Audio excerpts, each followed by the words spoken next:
하버드 대학교가 원래 신학교로 시작한 학교거든요. 거기에 누가 들어갑니까? 스님도 들어가죠. 그 다음에 문선명의 아들도 들어가죠. 뭐 개나 소나 다 들어와가지고 하버드 타이틀 달고 다니면서 나쁜 짓들을 하고 다니는 겁니다. 종교 통합운동 같은 일들을. 이런 일들이 여러분 바로 이러한 흐름 가운데 있었다는 것입니다. 그래서 여러분 오늘날의 유럽교회를 보면 동성애, 이슬람으로 완전 초토화되지 않았습니까? 그런데 여러분 150년 전만 하더라도요. 그 나라들은 대한민국에 복음을 전해줬던 기독교 초강대국들이었습니다. 그런데 그들이 왜 무너졌는가? 여러 가지 이유가 있지만 첫 번째 여러분 그 기독교가 엄청나게 불을 지필 때 영향을 미쳤던 사람이 영국의 존 웨슬레 형제인데 이 존 웨슬레 형제는 성령을 아주 뜨겁게 외치면서 막 구원을 외치고 회개를 외치고 막 말에서 떨어져 가면서 복음을 전했잖아요. 그렇게 영국 교회가 부흥을 했는데 학자들은 누구를 택했느냐? 존 웨슬레를 지지하지 않고 임마누엘 칸트의 이성주의를 택했다라는 것입니다. 그 결과 유럽 전체에 웨슬레 죽고 나니까 어떻게 됐습니까? 자유주의 신학이 유럽 전체를 휘몰게 되죠. 그리고 그때의 청교도들이 그래도 미국 넘어가가지고 시간을 버티면서 기독교 신학을 지켜내기 시작을 했는데 그것도 얼마 되지 않아서 다 세속화되고 넘어가게 됩니다. 사단은요 한쪽에서는 칸트를 통해서 이성주의의 문을 활짝 열어놓고 또 반대쪽에서는 슐라이 에르마허를 통해서 감정주의를 통해서 자유주의의 양대 축의 문을 딱 열어놓고 오늘날 200년이 지난 그 결과 이 땅에는요 동성애가 죄악이다 말하는데 목회자들이 애들 데리고 나와가지고 동성애를 사랑해줘야 된다라는 잘못된 인본주의 사랑론을 펼치고 있고 또 이슬람을 우리가 대적해야 된다라고 얘기하는데 잘못된 종교관을 가지고 그들을 우리가 평화롭게 받아들여야 된다. 또 종교는 예수 그리스도 외에도 예수 그리스도 외에는 구원이 없다라고 주장을 해야 되는데 신학자들 가운데 예수님 외에도 구원이 있을 수 있다라는 범신론적인 구원관을 요 앞에 있는 신학교들도 지금 가르치고 있습니다. 퀴어 축제할 때 그 신학교 교수가 신도원생들 데리고 와서 동성애자들을 사랑해줘야 된다. 여러분 동성애를 사랑하는 게 아니고 여러분 그들이 회복될 수 있게 회개하고 고칠 수 있도록 탈동성애할 수 있도록 도와주는 게 사랑입니다. 여러분 예수님이 오시면은 동성애자들에게 고칠 수 있는 길을 열어주지 예수님의 그 사랑은 지옥 가고 있는데 엉덩이 두드려주는 여러분 관용적인 사랑이 절대로 아니라는 것입니다. 그런데 그러한 신학적인 백그라운드를 바로 오늘 우리가 얘기했던 잘 들어보지도 않았다 이런 사람들 통해서 마귀가 가라지를 뿌려놨다라는 것입니다. 여러분 유식한 척 뭐 신학자들 이야기 떠들고 뭐 유명한 교수들 이런 얘기 떠들고 하면은 굉장히 유식해 보이고 있어 보이죠. 그러나 여러분 유식한 척 떠들며 그 드림인 이성이요 오늘의 현대 교회에 죽어간 것은 열매가 딱 있습니다. 유럽 교회의 멸망 이 열매입니다. 여러분 그 임마누엘 칸트의 이성주의를 붙잡았던 유럽 전체는 지금 기독교 인구가 1%도 안 남게 되었습니다. 그래서 이미 성경에는 우리에게 이런 시대가 올 것을 알고 우리에게 교훈하고 있죠. 뭐라고 얘기합니까? 누가 철학과 헛된 속임수로 너희를 노략할까 주의하라. 이것이 사람의 유정과 초등 학문을 쫓음이요 그리스도를 쫓음이 아니니라. 또 그 길을 진리에서 돌이켜 허탄한 이야기를 쫓으니라. 망령되고 허탄한 신화를 버리고 오직 경건에 이르기를 연습하라. 여러 성경 말씀을 통해서 이러한 사상에 대한 경계를 우리에게 주고 있더라는 것입니다. 여러분 역사를 통해서 살펴보면요 토마스 아퀴나스의 철학은 카톨릭이 타락할 수 있는 길을 열어주었습니다. 물론 뭐 장단점이 있지만 큰 거시적인 흐름에서 임마누엘 칸트는 이 사람 장점이 있어요. 인본주의의 여러 가지 인류사에 미친 장점이 있지만 기독교 역사에서 봤을 때 자유주의 신학의 원컨 원치 않건 효시를 열어주게 되었다는 것입니다. 슐라이 에르마흐는 원컨 원치 않건 자유주의 아버지가 되어서 오늘날 그가 원했건 원치 않았건 기독교의 핵심의 진리를 붙드는데 엄청나게 파괴하게 되는 자유주의 아버지로 칭송을 받고 있다는 것입니다. 여러분 하나님은 그러면 어떠한 사람을 사용하시고 이 땅 가운데 진리를 회복시키시고 이 땅 가운데 주의 오실 길을 준비하게 하시고 역사의 진보를 이끌어 가시는가? 여러분 하나님은요 완벽한 사람을 사용하지 않으세요. 하나님은 실수가 있어도 말씀으로 돌아가려고 애쓰는 자를 쓰십니다. 어려움이 있고 실패가 있고 넘어짐이 있고 내 안에 엄청난 아픔이 있고 내 안에 연약함이 있다 할지라도 그럼에도 불구하고 다시 일어나서 말씀 안으로 나를 들어가려고 발부둥치고 애쓰는 자들 가운데 주님이 사용하시더라는 것입니다. 예수님의 족보를 한번 쫙 보십시오 여러분. 이것보다 더 여러분 온갖 황당한 족보가 어디 있어요 여러분. 무슨 뭐 며느리하고 동침하고 뭐하고 동침하고 창녀하고 뭐 동침하고 온갖 여러분 희한한 게 다 들어가 있거든요. 근데 주님은 그걸 다 적어 놓잖아요. 그런데 우리에게 뭘 말씀하십니까? 간음하고 살인한 다윗도요, 회개하고 돌아올 때 주님 사용받았습니다. 그런데 여러분, 사울이 살인했습니까? 사울이 간음했습니까? 그런 중대범죄 저질지 않았어요. 우리 인본주의 기준으로 봤을 때 다윗하고 사울하고 여러분 죄의 무게를 보면 누가 더 큰 죄를 지은 것 같아요? 다윗이 더 큰 죄를 지었죠. 그런데 하나님은 누구의 편을 들어줬느냐? 회개하고 말씀 안에 주님의 주권 안으로 들어오려고 하던 다윗의 편을 들어줬다는 것입니다. 외모도 뛰어나고 인격도 좋고 또 능력도 있었던 사울은 버림받았습니다. 왜 그랬죠? 사울의 의사결정의 핵심은요, 자기 이성을 쫓아서 결정을 했습니다. 그는 예수 그리스도가 인생의 주인이 아니었어요. 그런데 다윗은 실수하고 넘어집니다. 그러나 여러분, 그가 회개하고 돌이켰을 때 시편에서 뭐라고 얘기하느냐? 내가 주님께 여짜와 이르되라고 자신의 삶을 놓고 주님 앞에 토론하고 자신의 주권을 예수 그리스도 앞에 올려드리는 삶을 살았더라는 것입니다. 여러분, 예수님을 부인한 베드로도 회개하고 주님이 주인 되실 때 쓰십니다.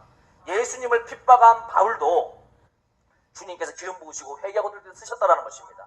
바로 그와 마찬가지로 우리 가운데 실수하고 범죄하고 넘어졌다 할지라도 내 삶이 진리와 말씀 안에 들어가려고 하는 방향성이 있다 그러면 여러분께 축복입니다. 그런데 남들 볼 때는 굉장히 괜찮은 종교인으로 살고 있어요. 남들 볼 때는 아무런 흠이 없는 신앙인으로 살고 있는 것 같지만 실제 나의 의사결정 구조 가운데 예수 그리스도가 주인이 아니면 그 사람은 사울의 길을 갈 수밖에 없다는 것입니다. 미국에는 3번의 대부흥이 있었다라고 역사가 평가합니다. 1차는 18세기에 1750년 요나단 에드워즈 목사님을 통해서 미국의 대각성운동이 일어나게 되었습니다. 2차는 찰스 피니 목사님을 통해서 대각성운동이 일어나게 되었죠. 3차는 19세기 말에 무디 목사님을 통해서 3차 대각성운동이 일어나게 되었습니다. 그런데 여기에 공통점이 무엇입니까, 여러분? 찰스 피니 목사님이나 무디 목사님들은 다 무엇을 강조했습니까? 주님의 다시 오신가, 이 땅의 환란과 천년왕국에 대한 소망을 얘기하며 복음을 이야기했던 분들이라는 것입니다. 바로 그 복음의 영향을 받고 대한민국에 1885년 4월 5일 부활절 아침에 들어왔던 분이 언더우드와 아펜젤러입니다. 바로 무디의 설교를 받고 선교적인 소명을 받고 조선 땅에 종말론의 신학을 뿌렸다라는 것입니다. 미국의 청교도가 세운 하버드 대학도요, 아주 뜨거운 신학교로 출발했지만 곧 세속화되고 타락하게 됩니다. 오늘날처럼. 그래서 다시 청교도들이 돈 모아가지고 만든 대학이 예일 대학교인데 역시나 세속화되고 타락하게 됩니다.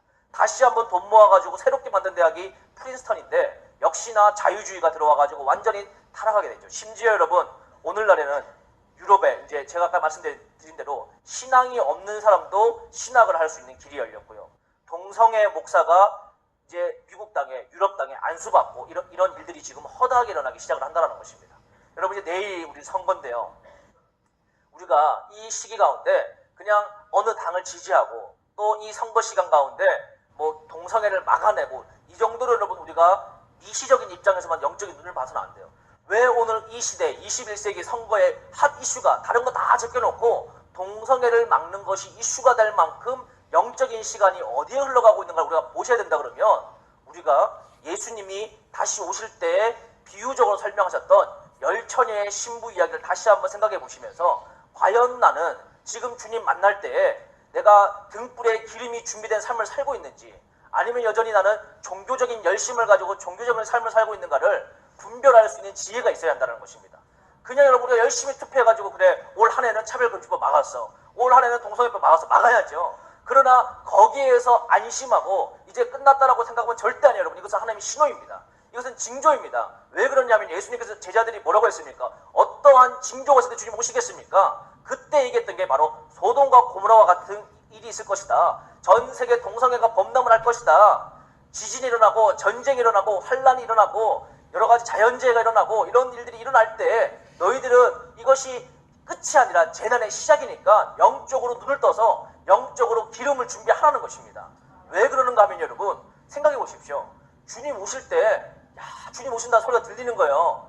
그리고 하늘 문 열니까 주님 오세요. 그러면 그때 여러분 회심하고 주님 오시는구나. 그렇게 해도 여러분 될 것 같은데 절대 아닙니다. 여러분 빛 떨어진 거 보고 방주문 들어갈 때 이미 닫혀 있었어요. 그와 마찬가지로 주님께서 우리에게 왜 때를 아껴라, 왜 시간을 우리에게 선물로 주시겠습니까?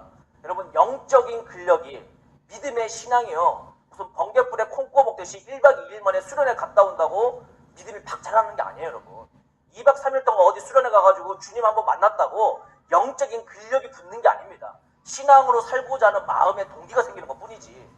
그러면 우리가 넘어지고 실패하고 이기고 기도하고 극복하고 이 과정들을 통해서 나의 삶 가운데 주님과 동행할 수 있는 영적인 근력을 지금부터 준비해야 주님 오실 때 이기는 신앙을 우리가 준비할 수 있다는 것입니다. 그래서 오늘 여러분들 가운데 이 제가 이야기했던 것을 알고 계셔야 왜 이 목사님은 저렇게 인품도 훌륭하고 또 큰 목회도 하시고 미국에서 공부도 많이 하셨는데 계시록 설교만 들어가면 짐승의 표는 비우고 적그리스도는 없고 또 주님의 다시 오시긴 오실 텐데 이건 우리가 상관없으니까 천년왕국은 그냥 우리 마음이 이루어야 될 소망이고 또 요한계시록은 과거에 뭐 일어났던 뭐 로마 왕이 뭐 적그리스도다니 이딴 소리 하게 되는 일들을 우리가 이해를 할 수 있습니다. 제가 하나 빼먹었는데 후천년설은 뭐냐면요. 18세기, 19세기 때 유럽의 기독교가 엄청나게 부강하기 시작을 할 때 굉장히 좋은 마음을 가지고 이런 생각을 한 겁니다. 야, 우리가 이렇게 유럽이 복음화가 되기 시작을 하면 이제 모든 곳에 예수님 믿는 사람이 다 포진을 하니까 우리가 그냥 주님 오시는 나라 완전 다 만들어 놓고 주님 오시라고 하면 되겠다. 천년왕국 굳이 주님 오실 때까지 기다릴 필요도 없고 우리가 천년왕국 만들어 놓고 주님 오라고 초청을 해야 되겠다라는 신학적인 학설이 나오기 시작을 했어요. 신학적인 학설이. 그런데 그게 언제 망했나 그러면요. 1차 대전, 2차 대전 뻥 터지면서 여러분 1차 대전, 2차 대전 다 어디서 터진 겁니까? 기독교 국가에서 터진 거예요. 기독교 국가에서. 여러분 독일도 기독교 국가입니다. 히틀러가 유대인 죽일 때 여러분 루터의 종교개혁문 읽고 유대인들을 학살했어요. 기독교의 이름으로.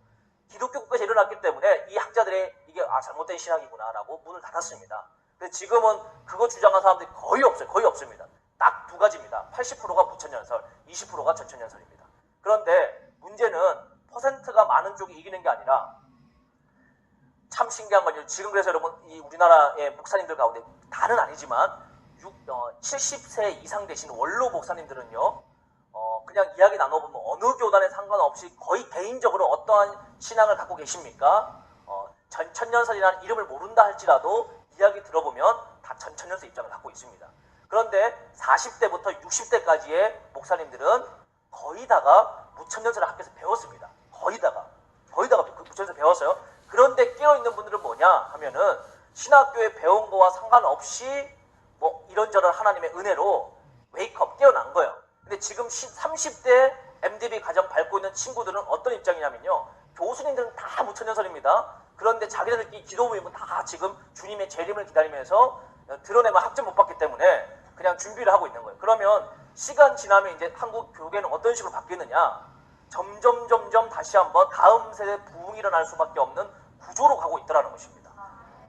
뭐 원치 않아도 이제 다 이제 옷 벗습니다. 무천년주의자들 이제 다 이제 퇴직하시고 은퇴하시고 이제 이빨 다 빠지고 나면은 지금 열심히 이빨 갈고 있는 자들은 주님의 재림을 기다리는 신학들 물론 다 그런 건 아니지만 뭐 동성애자들도 중간중간 껴있고 우리가 다 잡아야죠 그런 애들을. 그러지만 전체적으로 영적인 열정이 있는 자들은 주님의 재림 신앙을 갖고 있고 그들 가운데 또 이스라엘의 회복을 꿈꾸고 있고 또 한반도 통일에 대한 비전을 가지고 있고 한중일의 연합에 대한 비전을 가지고 있고 다음 세대를 단일과 같이 이기는 자로 훈련시키고자 하는 영적인 열정을 갖고 있는 세대들이 굉장히 많이 일어나고 있다는 것입니다.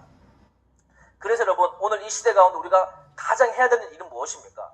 진짜 회복은요. 진리가 이 땅에 들어옴으로 말미암아 영적인 뉴 제너레이션, 다음 세대들을 하나님의 군대 용사들로 우리가 키워야 하는 소명이 있다는 것입니다. 우리가 그 일들을 넉넉히 감당해낼 때에 정말 영적으로 엄청난 부흥을 저는 경험하게 될 것이라고 믿습니다. 여러분 그래서 저는 오늘 여러분들 가운데 오늘 이 이야기를 쭉 듣고 나시면은 이런 영적인 배경, 역사적인 배경들 때문에 오늘 한국교회 거의 80%가 보면 여러분 그 무천년설을 주장하시는 분들이 다 잘못된 건 아니에요. 그들 가운데 요한계시록 빼고는 배울 점이 굉장히 많습니다. 다 우리가 도움될 부분들이 있어요. 그런데 결정적으로 종말론에 딱 들어가면 견해가 다르단 말이에요. 왜냐하면 MDB 과정 때 요한계시록 해봐야 여러분 종말론 강의해봐야 3학점 듣는 사람도 필수 코스도 아닌데 그냥 어떻게 들었는데 어떻게 들어도 무천년설 배웠어요. 그러니 여러분 뭐 교회 개척해가지고 부목사 하면서 또 교회 개척해가지고 목회하면서 종말론에 대해서 심도 있게 책을 3권 내지는 10권 이상 읽어볼 만큼 여유가 없습니다. 그럼 뭐예요 여러분? 그냥 옛날에 주워 들었던 거 그냥 그 노트 펴놓고 이게 성경 해석이지 라고 생각하고 그냥 쭉 하다 보니까 50대고 60 되셨단 말이야. 오늘 현대 지금 한국교회가. 그리고 지금 종말론 다시 공부할 만큼의 의지도 없을 뿐더러 매주마다 요즘에 교인들이 줄고 있기 때문에 그거 생각할 여유도 없어요. 그런데 성도들은 다 깨어나가지고 뭘 기다리느냐? 여러분, 교회들은요, 왜 이렇게 성도가 안 오냐 그러는데 성도들은 갈 교회가 없다라고 다 얘기를 하는 거예요. 왜 갈 교회가 없냐? 왜 교회만 가면 그냥 십자가 크게 동네마다 다 교회가 있는데 저한테 최고 많이 문의 오는 게 우리 동네에 깨어있는 교회 좀 소개해 주세요. 갈 교회가 없어요. 이게 질문입니다. 아니 교회가 5만 개나 있는데 그냥 돌 탁 던져가지고 아무 데나 맞는데 가면 다 교회잖아요. 그냥 우리나라 얼마나 십자가 많습니까? 그런데 5만 개가 있는 교회 가운데 성도들이 목회자들이 얘기한 거는 성도들이 도통한다. 뭐 아무리 뭐 아버지 학교를 열고 어머니 학교를 열고 떡볶이를 구워주고 별짓을 다 해도 절대 안 온다. 이게 목회자들 고민이고, 성도들은 다 깨어가지고 교회를 찾는데 깨어있는 교회가 없다. 거기에 핵심은 뭡니까? 계시록에 대한 견해 차이입니다.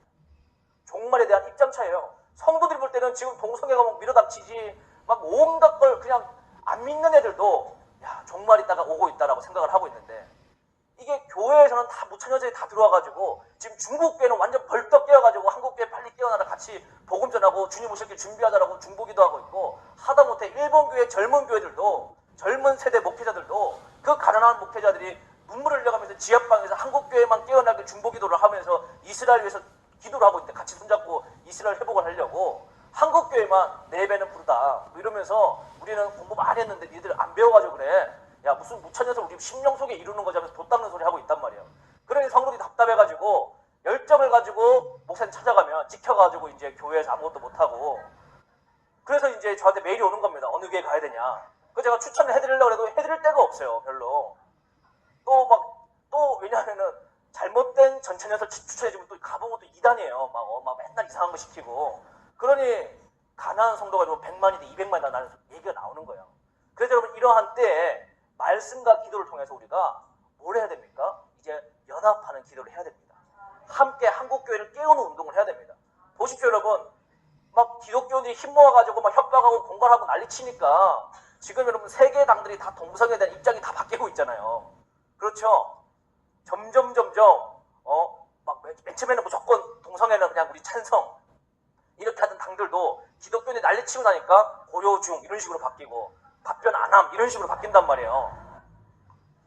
그리고 이번에 왕창 막 떨어지고 나면은 이제 국회 들어가서도 야, 나 이거 찬성해뒀다가는 뭐 기독교인들 골치 아픈 사람들 또 다음번 선거 때 난리칠 텐데 해서 이제는 이슈화가 됐기 때문에 함부로 못 건드립니다. 당분간은. 그렇죠. 그거와 마찬가지로 여러분 이 마지막 때 깨어난 교회들이 맨날 목사님들은 성도가 왜 안 오지? 건물을 지어놓고 아주 주차도 잘 해놓고 밥도 맛있고, 여러분 우리가 뭐 밥 먹으러 교회 가는 게 아니잖아요. 주차가 편해가지고 교회 가는 게 아니지 않습니까? 그거 찾으러 여러분 교회 갈 정도의 수준이면 지금 여기 오시는 분들이 없겠죠. 지금 이 시대에 원하는 사람들은 영이 살기를 원한단 말이에요.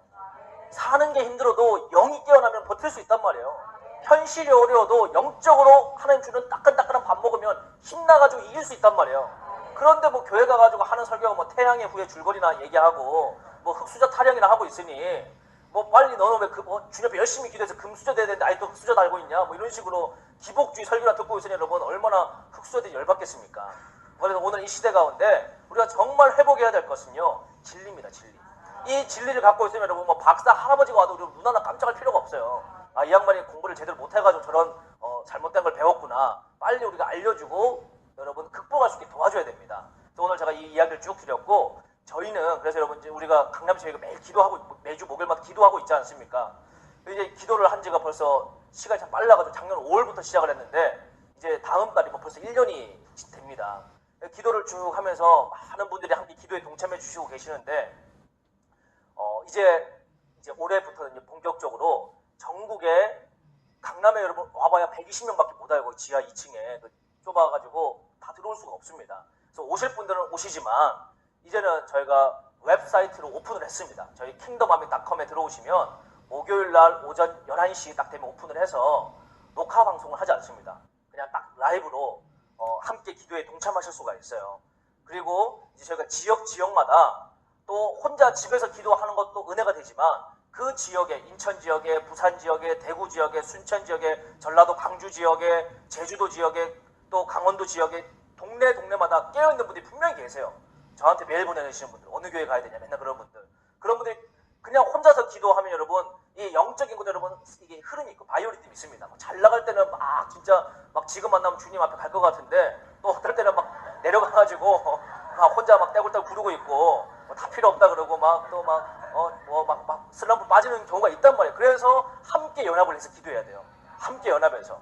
그래서 함께 기도할 때 막 힘들면 집사님 표정이 왜 이래 이러면서 회복시켜주고 또 막 회복하던 분이 또 쓰러지면 또 다른 사람이 또 회복시켜줘 하면서 이 불이 꺼지지 않고 막 돌아가면서 붙는단 말이에요. 항상 여러분 불덩이가 될 수는 없어요. 그래서 함께 모여서 기도할 때 기도하다 보면 주님께서 어떠한 비전들을 주시고 영적인 돌파해야 될 어떤 시대적인 부르심들을 우리에게 요구할 때 힘을 모을 수 있는 영적인 불이 붙을 수가 있다는 것입니다. 그래서 저희는 지금 그것들을 기도하면서 하나씩 함께 기도하는 분들을 모으고 있는데 저는 우리 화요 모임 보시고 또 참석하시는 분들 가운데 목요일 날은 여러분 또 인터넷 들어가셔가지고 기도에 참석하시고 또 지역별로 모일 수 있는 분들은 우리가 장소를 하나씩 지역에 좀 그쪽에 모이셔가지고 50명이건 100명이건 기도하기 시작을 하면 제 마음에는요 올해 연말쯤 됐을 때 한 7,000명 정도만 전국에서 바르게 무릎 꿇자는 사람들이 모여가지고 나라와 민족과 통일과 이스라엘 회복을 놓고 기도하기 시작을 하면 다음 세대 살려달라고 기도하기 시작을 하면 얼마나 빠른 속도로 한국교회가 깨어나기 시작을 하겠습니까? 여러분 그렇게 막 기도하다가 성령께서 이 어느 서울의 강북 지역에 가가지고 영적으로 우겨 쌓이고 있는 걸 뚫어내라. 그러면 7,000명 우리가 어느 수로 모으겠어요? 어떻게 모이겠습니까? 모여도 이게 다 생각 달라가지고 지도자들 모아놓으면은 이거 식순전 다 끝난단 말이에요.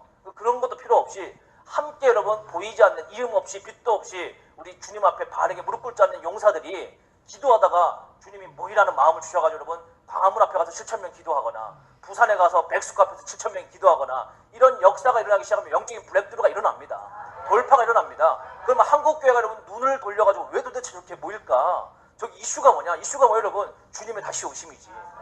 그러면 여러분 깨어날 수밖에 없다는 것입니다. 그나마 저는 아주 긍정적인 게 그래도 한국교회가 이슬람과 동성에 대해서 한 목소리를 낼 수 있는 이번 계기가 여러분 깨울 수 있는 굉장히 좋은 기회라고 보고 있습니다.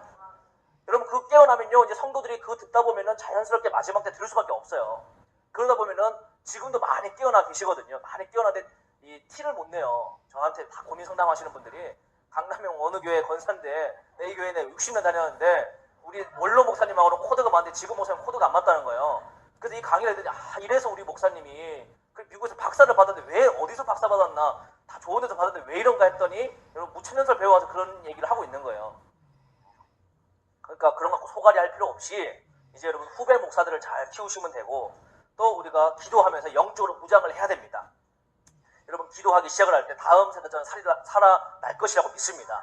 그래서 여러분 제가 한 가지 기도 부탁드리는 것은 이제 5월 마지막 주가 되면요 저희 킹덤아미 미니스트리에서 캄스쿨을 1기를 시작을 합니다. 그래서 10주 과정으로 30주 총 훈련을 받는데 매주 토요일마다 모여가지고 이런 1단계는 리셋 과정이고요. 다 털어내는 겁니다. 이상한 거 마귀가 준 거 다 지우고 2단계는 셋업 다시 하나님 주시고 채우고 셋업 3단계는 이제 군대로 출격해서 어디 가서 영적 전쟁 치르고 또 영적인 책 여러 가지 좋은 책들을 계속 읽혀가지고 좀 막 구름 타고 날아다니는 신앙인이 되지 않도록 땅에 발붙이고 믿음 생활 할 수 있게 우리가 준비를 하고 있거든요. 그래서 여러분들 가운데 지금부터 기도로 좀 중보해 주시고 또 저희가 한 다음 주 목요일쯤에 웹사이트에 이제 모집 공고를 낼 텐데 선착순 모집 마감해서 딱 끝내서 선착순 50명만 잡아서 키우려고 합니다. 제대로 된 사람들을. 그래서 여러분들 자녀나 또 여러분 주변에 있는 사람들 가운데 지금부터 여러분 기도해 주셔서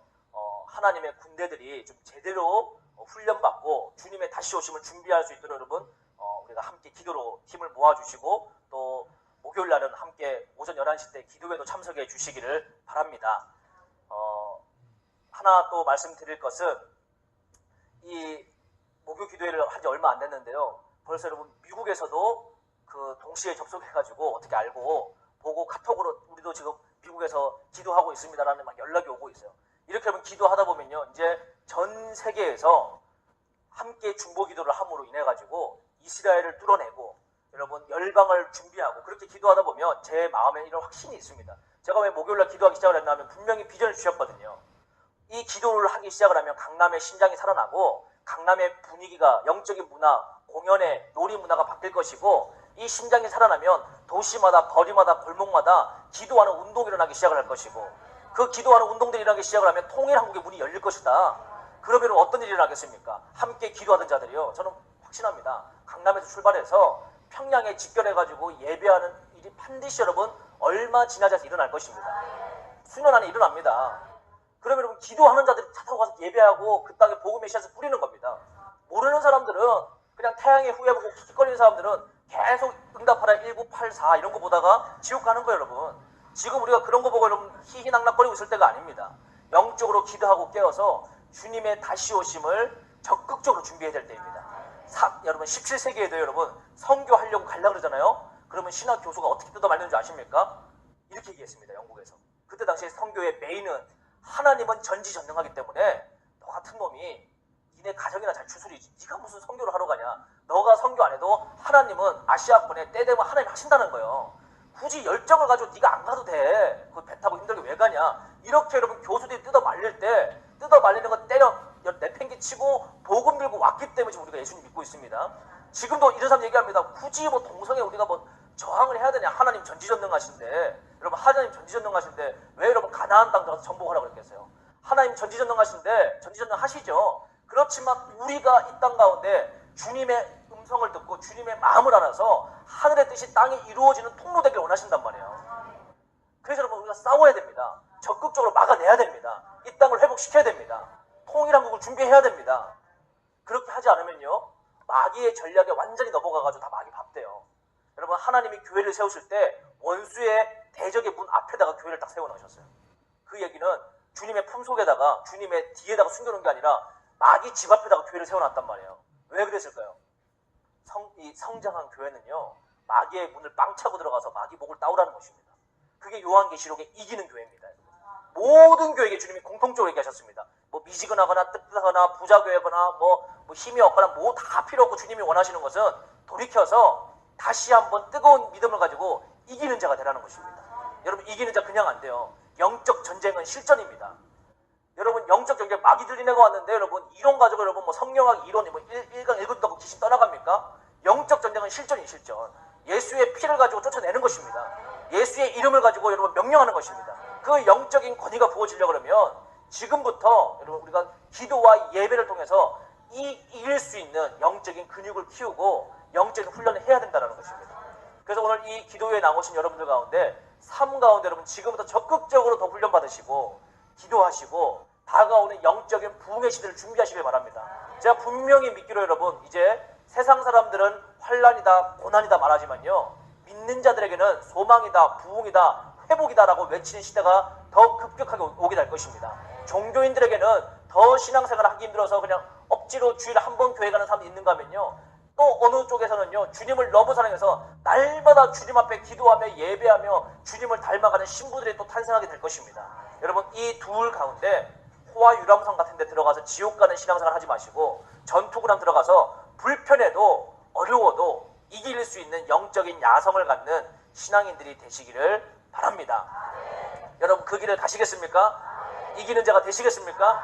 그럼 오늘 우리 한번 기도할 때 여러분 우리 찬양팀 좀 준비해 주시고요, 우리 그러한 기도를 했으면 좋겠습니다. 정말 여러분 이 시대가 이제 대한민국에서도 선거의 이슈가 동성애를 막아주십시오, 차별금지법을 막아주십시오가 이슈가 될 만큼 이렇게 여러분 빨리 한국교회가 종말을 맞이하고 있습니다. 제가 여러분 6년 전에 미국 집회 갔을 때 미국에 앞으로 동성애가 합법화되어서 여러분 교회 안에서 동성애 지지하면 처벌받을 수 있습니다. 그러니 여러분 지금부터 깨워서 기도해야 됩니다 할 때요, 미국 교회에서 대다수가 어떻게 되는지 아십니까? 다리 꼬고 앉아가지고 그래도 미국 교회인데 설마 그런 일이 일어나겠어요? 그래도 미국인데 그렇게 빨리 그런 일이 일어나겠어요? 이렇게 얘기했단 말이에요. 여러분 지금 어떻게 됐습니까? 그렇게 대단한 미국 교회 지금 다 무너지고 여러분 동부에서 심지어 샌프란시스코나 서부도 아니고 동부에서도 보스턴 같은 지역에서도 여러분 교회마다 레인보우 국기를 꽂아놓지 않으면 목회하기 힘든 시기가 되었습니다. 레인보우 국기 여러분 노아 방주 때문에 꽂아놓는 거 아닙니다. 우리 교회는 동성애를 지지합니다. LGBT를 찬성합니다. 이거를 여러분 교회 입구에다 걸어놔야 돼요. 그래야 목회하는데 피해가 없으니까. 이런 시기가 됐단 말이에요. 이제 한국교회가 성큼 넘어와서 군대 내에서 성관계하는 거 허용해라. 미국에 있는 대사가 와서 압력을 넣고, 유엔에 있는 사람이 와서 압력을 넣고, 미국의 정부기관이 압력을 넣고, 이제 우리나라 국회에서도 선거를 앞두고 이것을 막아야 된다라고 이슈가 될 만큼 한국교회에 이런 위기가 와 있습니다.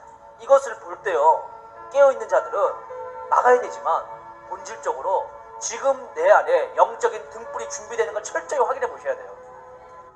그걸 확인하지 않고 여러분 그냥 펄쩍펄쩍 다니다가 영적으로 준비되지 않으면 엄청나게 비참한 비극을 맞이할 수 있다는 것입니다. 이 마지막 시대 때 제가 여러분들에게 한 가지 도전하고 싶은 것은요, 주님을 만나는 자만이 이기는 자가 될 수가 있습니다. 아무리 여러분 뭐 울고불고 난리치고 마귀한테 빌어봐야 마귀는 여러분 그런 걸로 되지 않아요. 주님 만나서 예수의 이름으로 명령할 때 마귀가 떠나는 것입니다. 여러분 마귀도요, 주님 오실 때가 임박한지 알까요 모를까요? 알고 있어요. 그러면 그 인포메이션이 마귀를 구원케 합니까? 아닙니다. 여러분 마귀는 예수 그리스도가 하나님의 아들이심을 알고 있습니까 모릅니까? 알고 있죠. 마귀도 알고 떠는이라 돼 있습니다. 그러나 그 떤 인포메이션이 마귀를 구원케 하느냐? 아니거든요. 회개하고 주인을 바꾸고 예수 그리스도가 내 인생의 주체가 되어서 우리는 살아계신 주님과 동행하며 이기는 자로 훈련을 해야 한다는 것입니다. 어떻게 주님 만날 수 있느냐? 여러분 주님 못 만나면 종교생활 40년 해도 다 알지만 근육이 없는 종교인이 됩니다. 모든 설교를 다 들어가지고 다 들어봐서 아는데 실제로는 귀신 하나 못 잡는 종교인이 된단 말이에요. 누가 여러분 이기는 자가 될 수 있습니까? 하나님을 인격적으로 만난 자가 이길 수가 있습니다. 누가 여러분 영적인 고난을 버텨낼 수 있습니까? 주님 만난 사람만이 버텨낼 수가 있습니다. 그럼 어떻게 하면 주님 만날 수 있습니까? 여러분 정말 최선을 다해서 주님을 갈망하는 마음으로 부르짖을 때 주님 만나 주십니다. 여러분 불치병에 걸린 환자가 있습니다. 의사가 사형 선고를 내렸어요. 3개월 있으면 돌아가십니다. 집에서 맛있는 거 드시고 잘 돌아가십시오. 근데 이분에게는 신앙이 있어요. 그래서 주님 앞에 부르짖습니다. 기도합니다. 주님 내 나이가 아직 젊은데 아이도 있고 남편도 보살펴야 되고 주님 날 좀 살려주십시오라고 기도할 때 여러분 대충 기도할까요? 정말 목숨을 다해 기도할까요? 목숨을 다해 기도하겠죠. 여러분의 자녀가 있습니다. 이 아이가 불치병에 걸렸어요. 아무 세상적인 방법으로 돈이 있어도 뭐가 있어도 절대 못 치료해요. 그런데 주님만이 치료할 수 있다고 믿습니다. 그러면 이 부모가 이 자녀를 놓고 기도할 때 적당하게 기도하겠습니까? 여러분 생명을 다해 기도하겠습니까? 생명을 다해 기도하겠죠. 여러분이 주님을 만나고자 하는 갈망이 지금까지 신앙생활 하신 가운데 그 정도 수준의 생명을 다하는 갈망을 가지고 주님 부르짖어 보신 적 있으셨습니까? 여러분 그런 적이 없으셨다면 이번 시즌에 그 정도의 수준의 갈망을 가지고 주님 내가 내 삶의 최고로 급한 것은 주님 만나는 것입니다. 나의 삶의 최고로 급한 것은 다시 주님을 만나서 내 영이 살아나는 것입니다. 그 갈망 가지고 부르짖으면 주님 반드시 만나 주십니다. 반드시 만나 주십니다. 저는 그 갈망을 가지고 20대 때 생명을 다해 주님 부르시다가 주님 만나는 은혜를 받았기 때문에 어려움이 있고 실수가 있고 연약함이 있음에도 불구하고 그 주님을 갈망하며 십자가의 길을 걸어갈 수 있는 원동력이 되는 것입니다. 여러분